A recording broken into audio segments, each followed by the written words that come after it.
Hello, and thank you for joining today. My name is Jennifer Hill, an education specialist at the U.S. Fish and Wildlife Services National Conservation Training Center in Shepherdstown, West Virginia. In addition to hosting broadcasts, I have the honor of coordinating the Native Youth Climate Adaptation Leadership Congress, a week-long on-site program for Indigenous high school youth to grow in leadership, which we welcome you to learn more about. Before moving into our broadcast, I would like to acknowledge, I'm sorry, I think I'm getting feedback, Rob.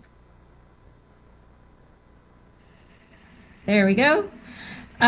Before we move into our broadcast, I would like to acknowledge that the National Conservation Training Center is located on the unceded ancestral lands of many Indigenous peoples. While we haven't accounted for all of the peoples that have been on this land, we are aware that many peoples have traversed, cherished, and lived on this land. They include the Massawamek, the Haudenosaunee, the Shawnee, and the Delaware. As we learn more about the Indigenous people who continue to have relationships with this land, we better appreciate the good earth on which we work, live, and learn. And we pledge to grow and sustain relationships with Indigenous communities through collaboration on our training, outreach, youth programs, museum exhibits, and more. We encourage each of you to learn more about the land on which you work and reside. Today, we will hear from Amy Coffman, the Tribal Co-Stewardship Coordinator for the U.S. Fish and Wildlife Services National Wildlife Refuge System, as she shares about co-stewardship and collaboration within the National Wildlife Refuge System. Amy Coffman has a diverse background in fieldwork and has worked in many different roles within the wildlife refuges, regions, and now headquarters. Amy has developed long-term collaborative land management plans with incredibly important tribal partners and has been part of many great projects that have shaped her as a conservationist. She was born in Montana, raised on the Flathead Reservation, and was able to come back to it after a long period of being away while working around the nation. Previous positions included Bureau of Indian Affairs, Superintendent of the Flathead Agency in Montana, then as a Native American liaison for the Mountain Prairie Region, or Region 6, in the U.S. Fish and Wildlife Services Office of Communications. Amy, thank you for joining us today. I'll now hand it over to you. All right. Hello, everybody, and thank you, Jen, for that introduction. I just want to reiterate that my name is Amy Coffman, and I am in Northwest Montana on the Flathead Reservation. I was born and raised here. My parents are Tom Langford from Eastern Montana. My mom is Rhonda Whiting from Western Montana. I come from the Bitterroot Salish people and also Ani people on the eastern side of Montana. So I'm definitely a Montana girl through and through. I'm thankful to be here. It's been a long time coming for this new position to be enlisted in the U.S. Fish and Wildlife Service. I am part of the National Wildlife Refuge System, where we conserve and protect for future generations. We have a very unique responsibility to work within our realm to steward the lands and waters in which we share with everybody. So I want to just thank you all for being here today. And I want to make sure that you all know I will be doing a presentation today. My presentation is what I know, where I come from. It's a heavy background to that. And also, I'm not here to ever offend anybody, or that is not my intention. So I want to make sure that everybody knows that. I'm just giving information on co-stewardship within the National Wildlife Refuge System and our work that we are currently doing right now and the importance of it. So I'm going to go ahead and just jump into the presentation I have for you all today. I'm going to go ahead and share my screen. Please let me know if you're able to see it. Thank you, everybody, for contributing to that. I appreciate that. Rob, I think we're hearing feedback, just FYI. Go ahead and just jump into the presentation I have today.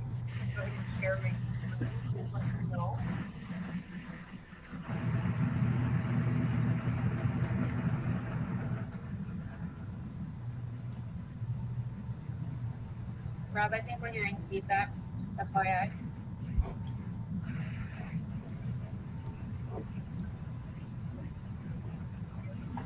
Okay. So I'm going to go ahead and start the presentation. Again, this is Empowering Co-Stewardship within the National Wildlife Refuge System on the Indigenous Connections broadcast, April 2024.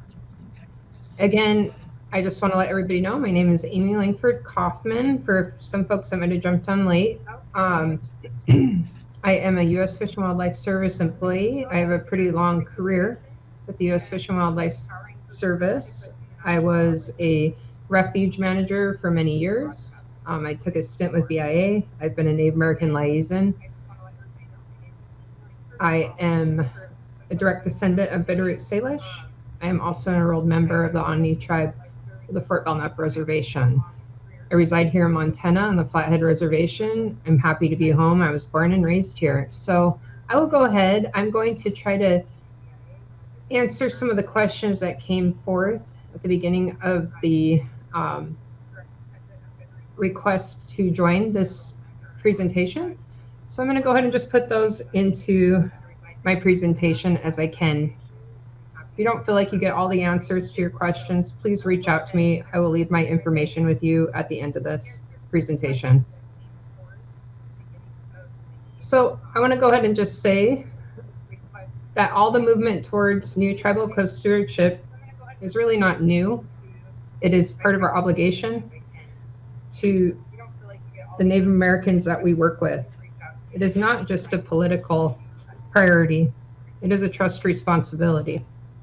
It's an opportunity for us all in Wildlife Service, National Wildlife Refuge System to model a good way of doing work with our partners. We can create pathways and not make them seem like they are hard projects to do. It's not just a political priority, it is a trust responsibility. It's an opportunity for us all in Wildlife Service, National Wildlife Refuge System. So I want to give an overview. I want to continue to highlight the requirements and the benefits of co-stewardship work in our prioritization and messaging to all employees in the refuge system. We must create a culture where tribal engagement is the forefront of every conservation effort and is held at a deeply ingrained responsibility.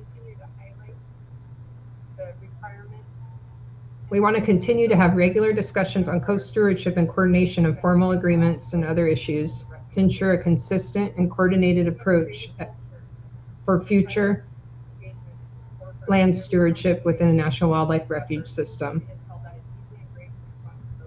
I'm going to give an overview of the leader's intent that was put out prior to the Direct Order 227 by Martha Williams and the Joint Secretarial Order 3404 between USDA and DOI. I'll be talking about the Co-Stewardship Committee that came from the leader's intent, the action plan that's associated with it, the call to action, and some follow-up on that.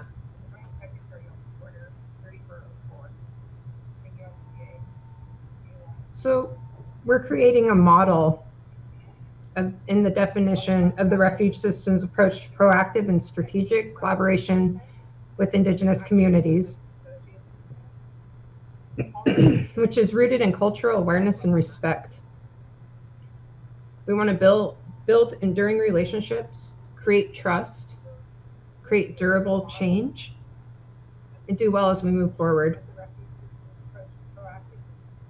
It was established, the leader's intent established, as I said, the Co-Stewardship Committee. This consists of employees that work within the refuge system and are aware and are knowledgeable on how to fulfill our federal trust obligations and help provide the tools, training, and resources to do so to other U.S. Fish and Wildlife Service refuge system employees. Overall, we want to create durable documents that help us be better in the U.S. Fish and Wildlife Service. I just want to give a huge thank you to my Co-Stewardship Committee members within the regions. These are not their jobs that they have every day. but they are very dedicated folks. If anybody got missed on this committee members list, I apologize for that. So within the committee, we have 4 sub-teams. We have the geographical connections. We have guiding principles. We have a consultation, big C, little c, formal, informal sub-team. We have a communications sub-team. The committee embarked on a strategic planning process encompassing key steps to ensure a comprehensive and effective approach towards achieving our co-stewardship goals. By following the strategic planning process, we've established a clear roadmap to guide the refuge systems towards the desired future state while effectively addressing barriers, capitalizing on opportunities, and ensuring a focused and actionable plan for success. We are in close coordination also with the service-wide efforts of the National Co-Stewardship Coordination Team. The National Wildlife Refuge Co-Stewardship Committee is a sub-team, essentially, of that larger team that is cross-programmatic. Refuges sits in its own team. We are in close coordination also with the service-wide efforts of the National Co-Stewardship Coordination Team. The National Wildlife Refuge. Okay, so I also want to let you guys know that we developed an action plan. It is internal to the U.S. Fish and Wildlife Service National Wildlife Refuge System right now. I'd like to release that soon as we get it finalized. It includes strategic actions that are based around critical elements, the tasks at hand associated with completing those. It's got categories of need and ability. It's really, again, associated with our National Co-Stewardship Work Plan goals, the resources available, and other items as they come up. So this is really the technical administrative part of the work that we're doing. So I want to let you guys know where we want to go with this.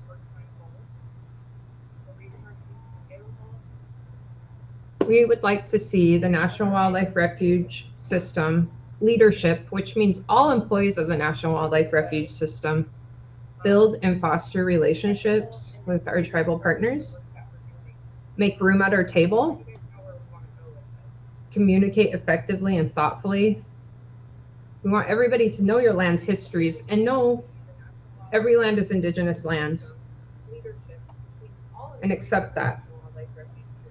Make sure that you're developing all interpretive materials with our Indigenous partners leadership. And in that picture over here, that is a Nine Pipe National Wildlife Refuge. Those are the signs that have trilingual language from the Kasanka and Salish people of the Flathead Reservation.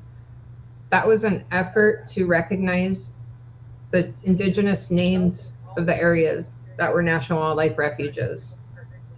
These lands are actually located on the Confederated Salish and Kootenai tribes' lands and was designated as a refuge by tribal request. So it's Fish and Wildlife Service managed and it's tribal lands. We have a good relationship there. We work together often. It was one of my previous stations when I was a National Bison Range manager as well too. Bottom line, I want to tell everybody that it's most important to include your Indigenous partners from the beginning of every project.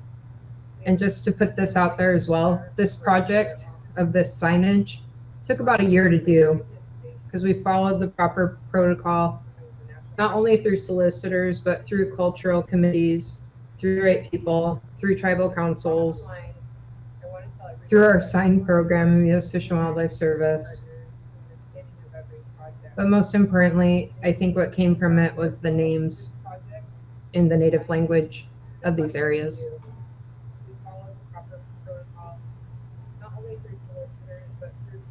I'm going to give an example as well of just some ideas to help with the tribal engagement process. This was done by one of my DFPs, Directorate Fellowship Program Fellows, Stephanie Barone, in 2023. It was improving tribal communications.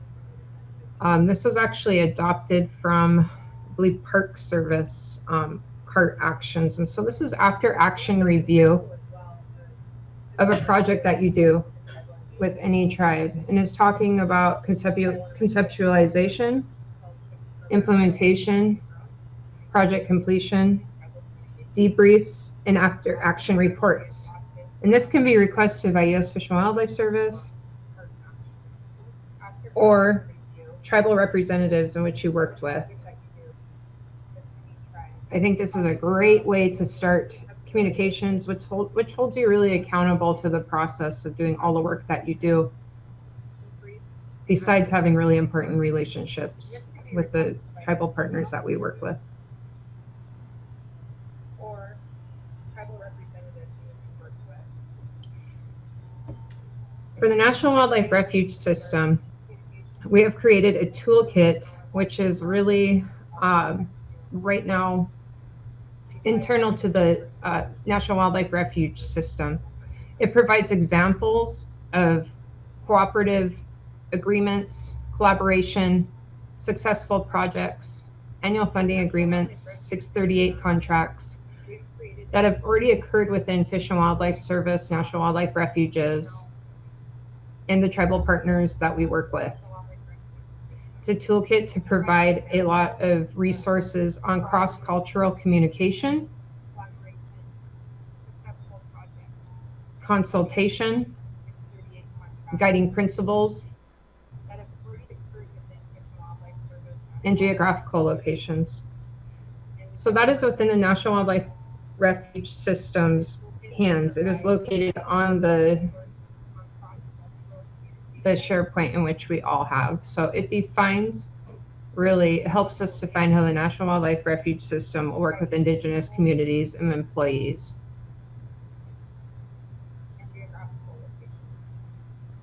So that is within the National Wildlife Refuge System. So a lot of the questions that I got revolved around Native American policy prior to this call. The one thing that I really want to point out is that we do have a lot of accountability that we need to answer to as an agency. I think we do a good job of, really recognizing that we have a lot of accountability, but our language within the Native American policy kind of allows for us to waver outside of that sometimes, perhaps. It has words like when capacity allows, regular and periodic, when serviceable, as appropriate, as resources and priorities allow. So we do just ask ourselves all the time, I'm not saying anything bad about the work that we're doing right now, but are we holding ourselves accountable? We need to make sure that we are. Because like I said, this is not just a political priority. This is a trust responsibility that we have to tribes.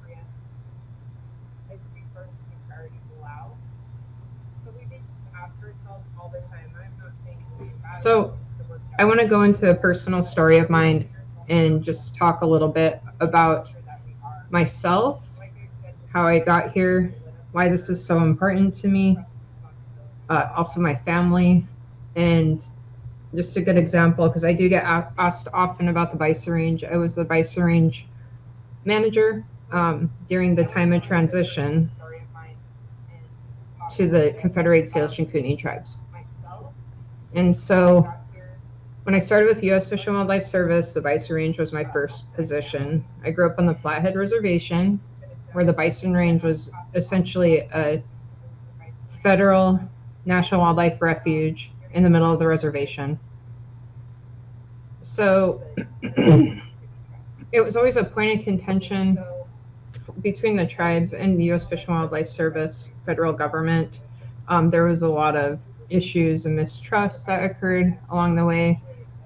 Some inadvertently, some were not good at all. And so I just want to point out my family member here. He's recently passed, and I'm respectfully pointing him out because when I joined the U.S. Fish and Wildlife Service as a refuge manager, I didn't know what I was getting into. I started at the National Bison Range thinking like, wow, this is great. I get to meet with visitors, count birds, hang out with bison, ride horses. I thought it was great, but it was so much more important than that. So the National Bison Range was actually established historically with the federal government and a relative of mine having some part of it suggesting the bison range is a great area to have the bison range. It was Duncan McDonald, which is our relation. So this is my relation, Joe McDonald, Dr. Joe McDonald, and Duncan McDonald was my relative as well too. So Joe McDonald told me when I came back to manage the bison range, he said, we have come a long way. He said, when they established the National Bison Range, which has a long history of establishment, not always it wasn't the brightest of histories. It was established, a fence was put up, and there was an armed guard on the outside of the gate of the bison range. And so Joe McDonald said, it's no longer that armed guard. He said, it's a peaceful guard, and that was me. I got to be the peaceful guard of the National Bison Range. I was also very, very blessed to be able to transfer it along to CSKT, Confederated Salish and Kootenai tribes, as I moved through my career.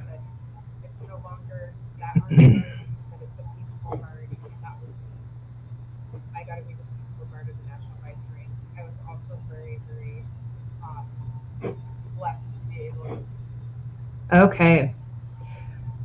So I want to take a minute too and talk about Big Medicine. So Big Medicine was a big part of the National Bison Range. It was a white bison, very unique in character. He was completely white. He was not albino. He represented hope for the tribes. His bloodline still exists within many of the bison populations within the U.S., as the National Bison Range was the herd there was a very important herd for bison reestablishment in the United States. So the bison range is very important. It's now the CSKT bison range. They are thriving as they do the work that they are going forward doing. They work very closely still with U.S. Fish and Wildlife Service as partners in the area, because we do manage a lot of other lands within the reservation. A lot of those are fee title lands, which are owned by U.S. Fish and Wildlife Service, National Wildlife Refuge System. However, some of them are tribal, like I said, and they are managed by U.S. Fish and Wildlife Service. Overall, the relationship is great moving forward, and I believe we can do the same work in other places and already are doing that work within the National Wildlife Refuge System lands that we steward. We have a very important job to do, and I just want to move into the next slide and give everybody just a moment to read the quote that I'm going to put through to you all.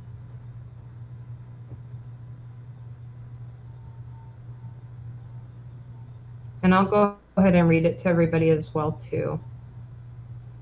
I used to think the top global environmental problems were biodiversity loss, ecosystem collapse, and climate change. I thought with 30 years of good science we could address those problems, but I was wrong. The top environmental problems are selfishness, greed, and apathy. And to deal with these, we need a spiritual and cultural transformation, and we as scientists don't know how to do that.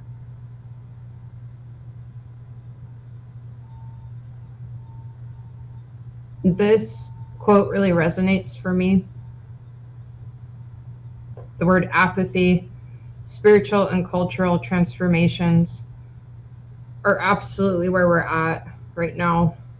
And if a scientist after 30 years of good science even recognizes this, it's a very important time for us to start working closely with our tribal partners. We have a very unique responsibility within the U.S. Fish and Wildlife Service, and we're moving forward to do it in the best way that we can. My question is to everybody is, what is getting in the way? How have we already been advancing this work? How do we keep doing it? Are there any gaps? What do we need to do to keep doing this work? For me, I say it's trust and relationships with our partners that we have moving forward. I want to give us enough time at the end of this to ask questions and just have some dialogue between us.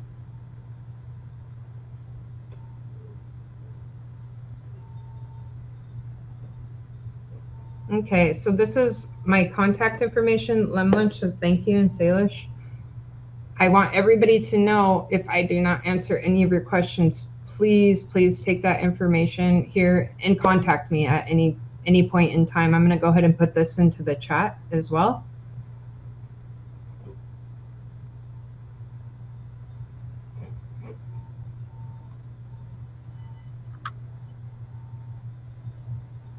I'm going to go ahead and conclude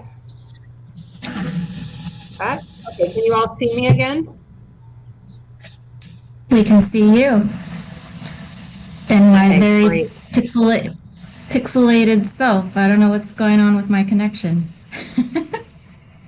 Yeah. Okay, so there was some issues. I apologize, everybody, for people being able to get in here. If I am pixelated, I'm sorry. If you have questions, please, ask following this presentation. But I wanted to make sure that I gave enough time for everybody to ask me questions, or so I can provide you some answers, or I can go find the answers for you. Yeah. Thank you, Amy. We appreciate you sharing. And we'll give some time for folks to enter their questions into the chat, and then get those over here to us.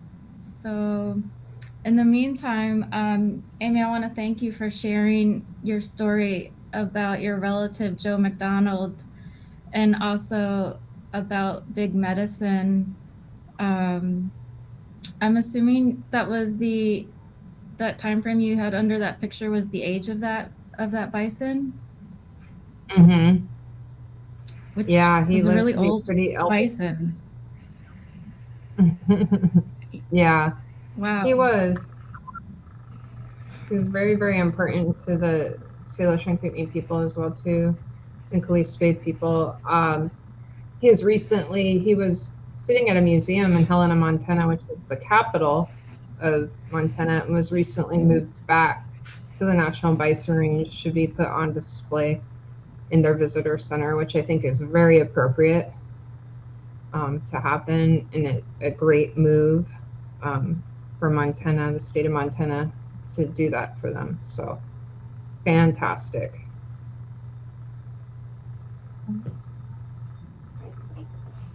Yeah. Yeah, if you could just put your email in the chat, and then Rob, and then we'll get that over to the listeners for today's broadcast, and we'll also post it with the broadcast when it goes online. And then I guess, well, one of the questions is, what support do you see coming down from this effort to better engage with tribes, to better engage and work with tribes? But you can answer that after you type. I don't want to. Okay. I know how I would do multitasking. Sure. So as mentioned, I mentioned for the U.S. Fish and Wildlife Service National Wildlife Refuge System, there is a toolkit that we're providing, that the National Wildlife Refuge System Co-Stewardship Committee is providing to staff within the National Wildlife Refuge System. I believe that there will be service-wide toolkits perhaps that are coming out in the future, but I am just in charge of the National Wildlife Refuge System. So there are trainings as well on Native relations that are coming out, which are going to be really great. Like I said, it comes down to cross-cultural communication, understanding Native American policy, understanding our obligations, formal and informal consultation. We have a lot of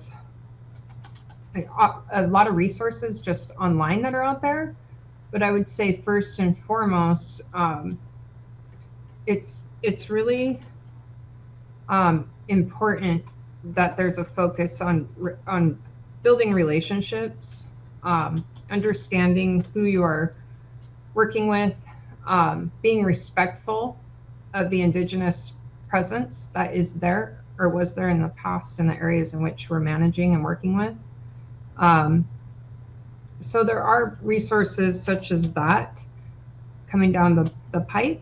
I'm going to go ahead and just type this in because I'm trying to talk and do this at the same time, like you said.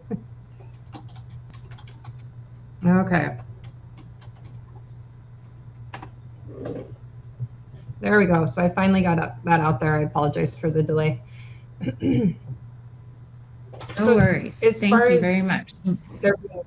No problem. Yeah, as far as there being more resources or items coming out, we are working towards training. We recognize there's a need.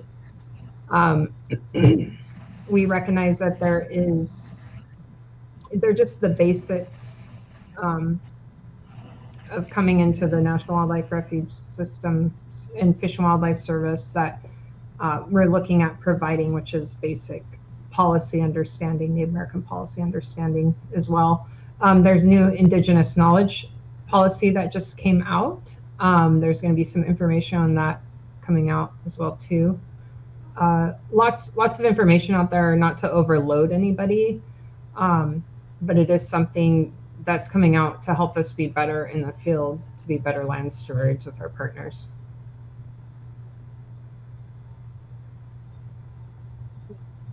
Was there any other questions?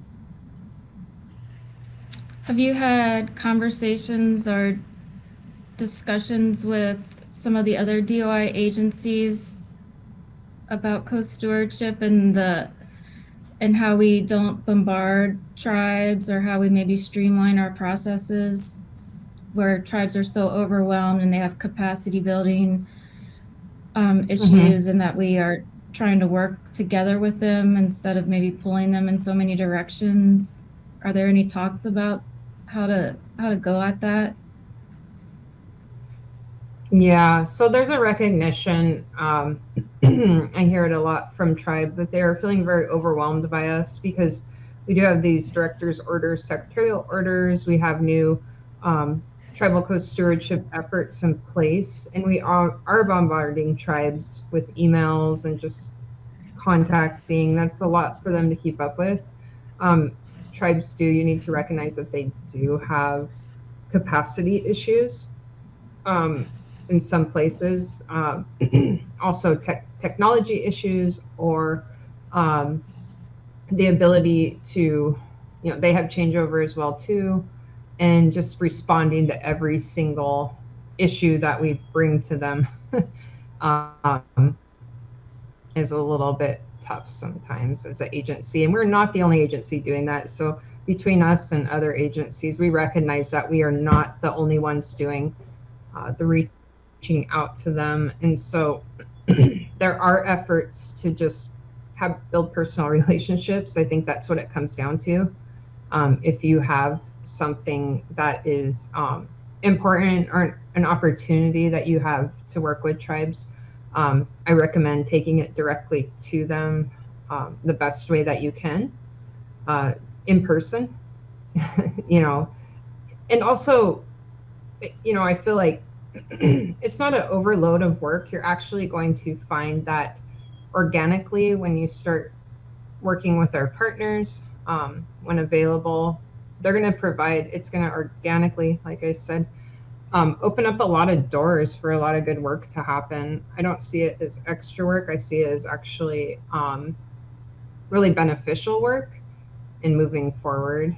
And so there are a lot of discussions about that, but we do need to recognize as an agency that we do overload tribes with all of our needs and wants and our opportunities. Yeah, so maybe how to present them in a way, and pay attention to how we're presenting things. Yeah, definitely. I highly recommend, any communication, cross-cultural communication, information that you can gather.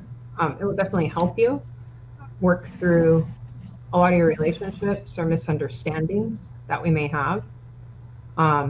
Face-to-face meetings, not jumping the gun so fast, not coming somewhere with an agenda will help you. Let things kind of build themselves as you move forward. So there's a lot of those, items. It's just the basic foundations of, talking with people and, understanding what their needs are before our needs. We are not the only agency coming at them. Meet them where they are, and make sure that you're being really thoughtful of, other people as humans, as we are not the top priority for them most of the time. However, they try, for the most part, and I'm not speaking for every tribe or indigenous group ever, but when you're conserving any land, habitat, you're conserving culture. And so we need to be cognizant of that. The entire existence of Native peoples is really based on land and its inhabitants. The word management is kind of a weird word. We don't manage any of it, we coexist with it. And so we need to just be thinking about that as we're approaching items that we need to do, approaching our projects. I always say not our projects, I try to change that word to pathways. And by the way, words are really, really important. Make sure that you're thinking about your words as you put them out there. Microaggressions happen. We have really colonialized minds. I saw that come up in the comments often. Just be thinking about everything you're saying very thoughtfully, because you might not think it's offensive, but it can be offensive to somebody. And it was not your intention to be that way. And then it's hard to build that relationship again. I would also caution people to know, and this is just coming from me, we are not going to be perfect at this work that we do. Nobody expects us to be perfect, but we are all human. We are all in this together, and we can do the work together. And it's the way to move forward. With Indigenous people, we can move forward. They have been here longer than we have as an agency. And we can do very, very good moving forward and definitely stewarding the lands and waters in which we have responsibility to. Were there any other questions? Well said. I haven't seen any questions come in through our chat.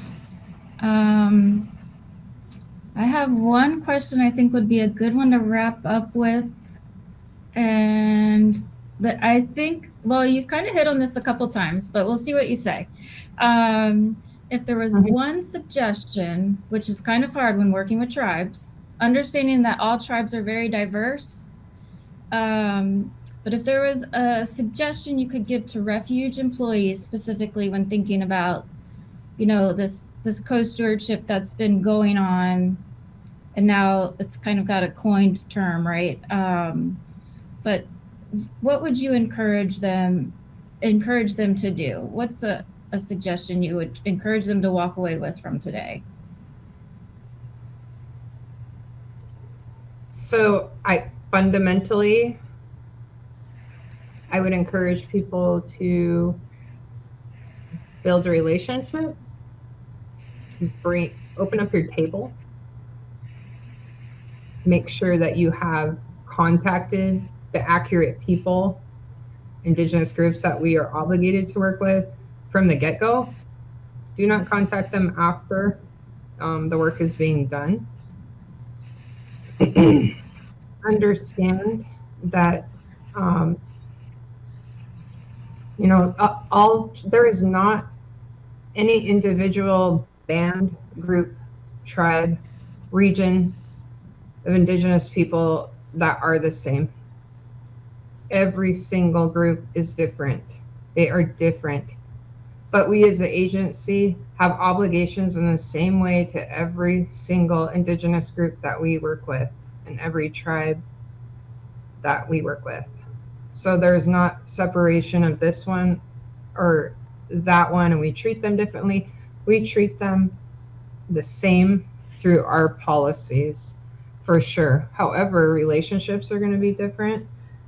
Belief systems to each group is going to be different. Languages are going to be different. Relationships are going to be different. So just understand that we need to make sure that we are really thoughtful of our approach to the groups that we work with.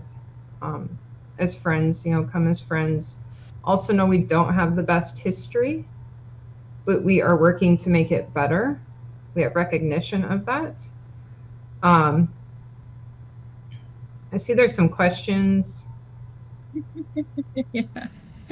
coming through big Yeah. time. So one of them we do have is, time. okay. So one of them, when you are approaching tribes or just using language, we always say things like, I see this one, staff and tribal natural resource programs sometimes aren't tribal members. They can be descendants, they can be, non-native. So we need to be really careful when we're saying, we're working with tribes, we're always saying tribal members, tribal members, tribal members. It's any representative of a tribe that you can be working with that is trusted by that tribe to do the work, to consult with you. So we need to get away from saying that. Also standardizing processes with agency regarding harvesting and access, those are all things that are coming up. And let's see, thank you. I am really glad that Refuges has prioritized a full-time employee to do this work.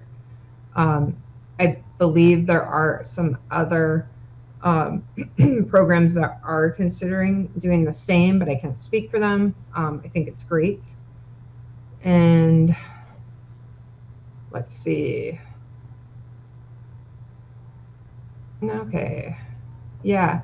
So if there's questions on just, where you can start doing this work, I would love to be, to share the resources that I have with everybody. I do believe, standards of excellence used in urban are great. Working with tribes and using those as guiding principles of working with tribes. Number one, bottom line, relationships and trust building are going to be the most important thing as we move forward working with tribes.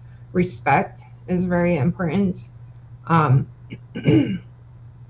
so just considering that there's a different relationship perhaps